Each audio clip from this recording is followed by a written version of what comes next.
मंझां मुंहिंजे रूह जे वञे साजन विसरी त मर लॻे लूह थर बाबी हो थी मरां। ए मौत तोखे को मौत पवे तूं अण मुंधाई तो आहीं। घाय अहिड़ा घोट जिन मुंद न हुई मरण जी। बस यार अकबर वहें साथ छिनी। हाँ वहें साथ छिनी। हाँ दोस्तों, अली अकबर शर संदस रूह में ताज़गी चेहरे ते मुर्क ॻाल्हियुनि में अलाए त केतिरी मिठास हूंदी हुई। तोड़े जो पाण मूंखां उमिरि में कुझु वॾो बि हो, पर मूंखे सॾु वरी बि मामो करे कंदो हो। मूंसां इलाही सारो प्यार कंदो हो। पाण असगर भट्टीअ जी बोरिंग ते ऑपरेटर हो। साणस खिल भोग बि खूब थींदी हुई। ऐं हा त संदसि भाइर ऐं सौट बि मुंहिंजा वेझा वी रहा, पर अकबर कुझु ॿियो जहान हो। नंढी उमिरि हूंदे बि मुंहिंजी इज़त तमामु घणी कंदो हो। ऐं हा दोस्तो, पाण ॻाल्हाईंदो थोरो तकिड़ो हो। संदसि तकिड़े ॻाल्हाइण जे करे आउं संदसि नकलूं बि जाम कंदो हुयुसि, पर कॾहिं बि मुंहिंजी नकुलुनि ते हाय छॾियो खाक खाई मिड़नि जो मथो, अञा खाक जो पेट भरिजे नथो। पर कॾहिं बि पाण मुंहिंजे भोगनि ते या नकलनि ते ज़रो बि कावड़ कोन कयाईं।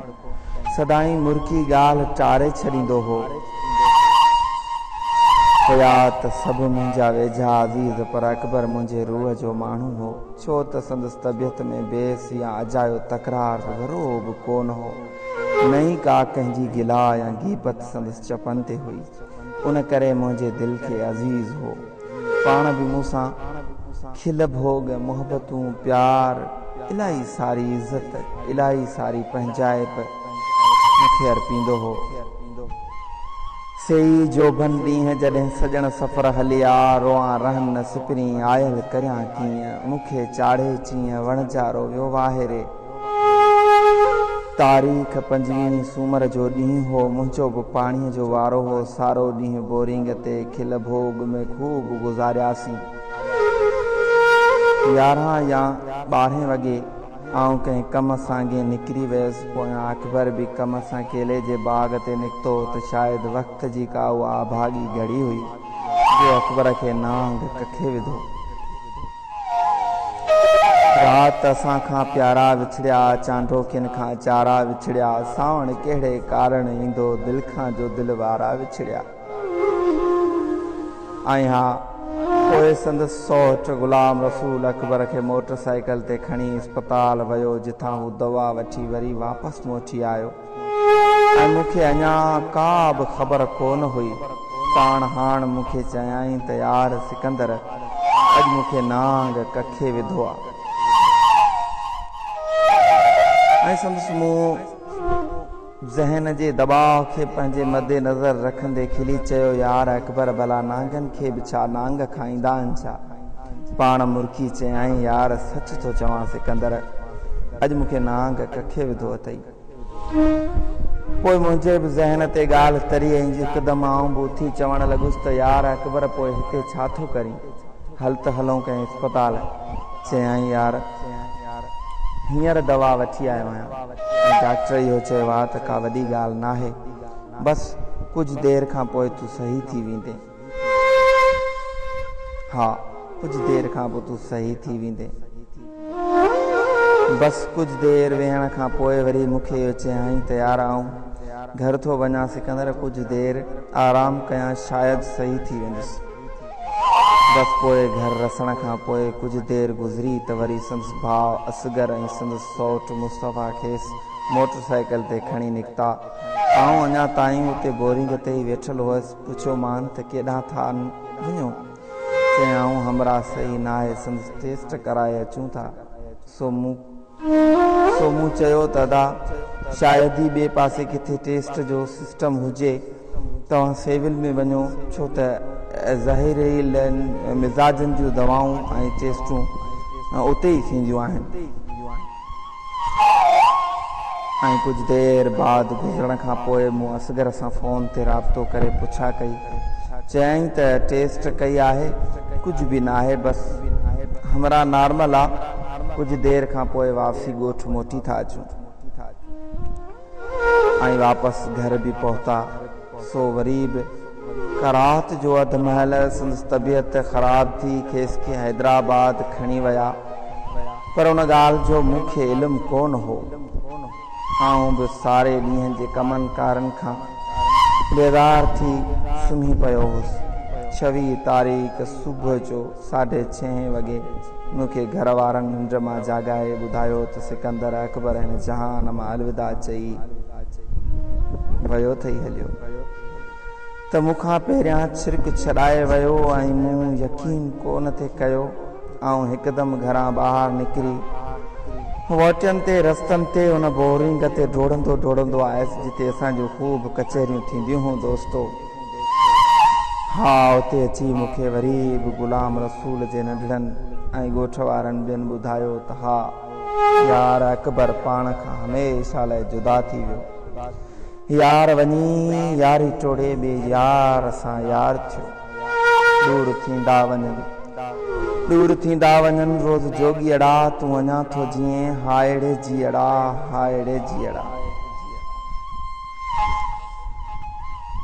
तूं त असां खां मोकिलायो बि कोन। हा यार अकबर, तो त असां खां मोकिलायो बि कोन। हुअं बि आउं तोखे चवंदो हुअसि शर वफ़ा कोन कंदे, तूं मुर्की चवंदो हैं मामा तो लाइ मुंहिंजे जिस्म जो रत बि हाज़िर आहे। पर यार अॼु अकेलो हलियो वएं। तुंहिंजूं मुर्कूं, तुंहिंजूं मज़ाकूं, उहे तुंहिंजे हथनि सां लॻायल निम जा वण जिन हेठां वेही रूह रिहाणियूं थींदियूं हुयूं, से त हाणे सिकंदर खां तुंहिंजो रोज़ पुछनि था। उन्हनि ते जॾहिं बि मुंहिंजी अखि पए थी त मुंहिंजे नेणनि जा नार पलटियो पवंदा आहिनि ऐं दिलि मातम करणु शुरू कंदी आहे। तुंहिंजी तस्वीर मुंहिंजी अखियुनि आॾो फिरणु लॻंदी आहे। तुंहिंजी अमड़ तुंहिंजे दर्द में बेवस थी बेहोश थियो पवे। तुंहिंजो बाबो उहो चई दाहूं थो करे त ओ अकबर मुंहिंजा पुट, तूं पूरी हयातीअ में मुंहिंजे पुछण खां सवाइ को कमु को क़दम कोन खयो। पोइ अॼु तूं नाफ़रमानी कीअं कई जो मूंखां पुछण खां ऐं मूंखे ॿुधाइण खां बग़ैर हलियो वएं। तुंहिंजी वञी तो वर लाइ उभ ॾारींदड़ रड़ियूं थी करे रब खे तुंहिंजे मासूम बचनि जा वास्ता विझी तोखे वापसि घुरे थी। हा अकबर यार, तुंहिंजूं 3 मासूम न्याणियूं तुंहिंजे शफ़क़त जी नज़र निहार में घर जी घिटीअ में अखियूं अटकायो वेठियूं आहिनि त शायदि बाबा किथां मोटी अचे। ऐं तुंहिंजा पुट संस अमड़ खे आथत ॾींदे चवनि था त मां तूं रोए छो थी? बाबा खे असां परचाए वठी ईंदासीं। उहो असां खां छो कावड़ियो आहे? असां उन जे पेरनि ते हथ रखी पेरनि ते किरी तूं माठ कर अमर, असां बाबा खे वठी ईंदासीं। अकबर इहो सभु सूर ऐं पंहिंजे अखियुनि सां पंहिंजे नज़रुनि सां ॾिसी तुंहिंजो दोस्त सिकंदर बि बेइख्तियार चई वेहंदो आहे, तूं बि वञी पियो दूर असां खां सहबो कोन ही सूर असां खां। अकबर दोस्तनि जो दोस्त हो पर दुश्मननि जो बि दोस्त हो। हा दोस्तो, ऐं जॾहिं बि मुंहिंजा महिमान मुंहिंजा दोस्त ईंदा हुआ त हथ ॿधी अकबर हाज़िर हूंदो हो। संदसि जो विछोड़ो असांजे रूह खे ऋण करे वियो।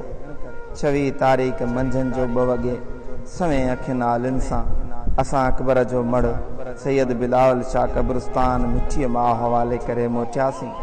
संदसि आख़िरी दीदार, आख़िरी महल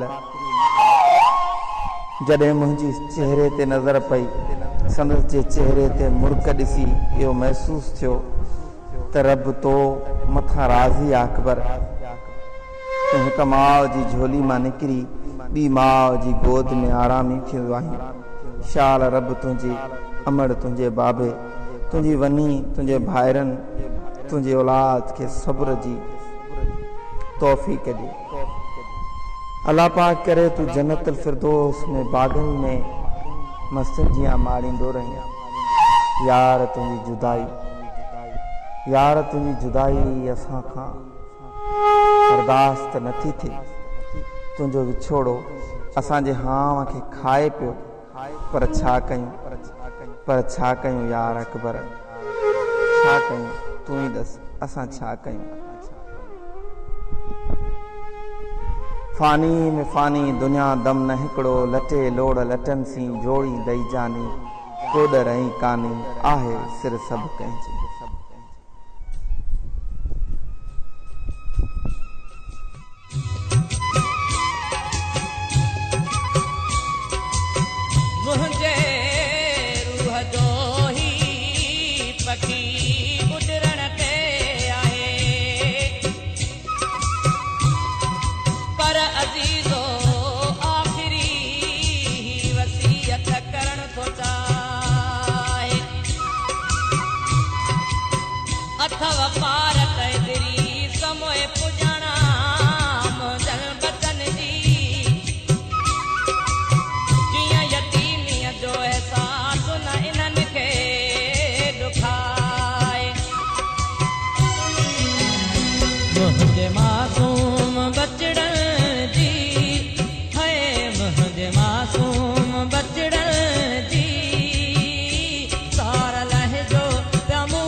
अकबर तुंहिंजे विछोड़े असांखे ॻारे विधो आहे। दोस्तो इहा ई हुई यादि लिखियल सिकंदर जान सिंधीअ जी, जेका तव्हां सजणनि साम्हूं हाज़िर थी आहे। अकबर जी यादि इहा असां सहेड़े रखंदासीं, जेका हर वक़्तु उनजी जुदाईअ जा घाव असांजे हीअं में तोखनि जी भरींदी रहंदी।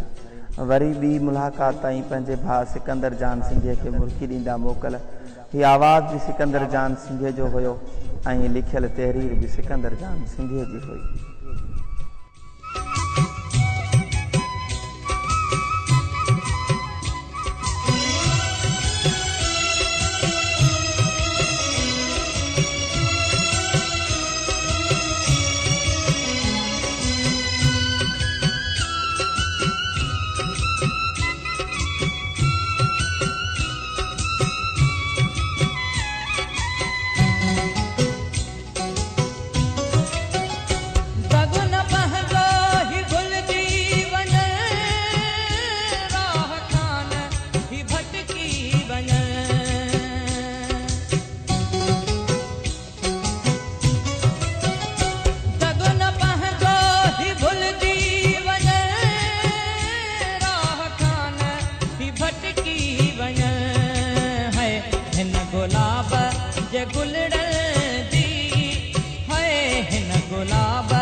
सारा लहजो प्यामू खां पोइ है, सारा लहजो प्यामू खां पोइ मुंहिंजे मासूम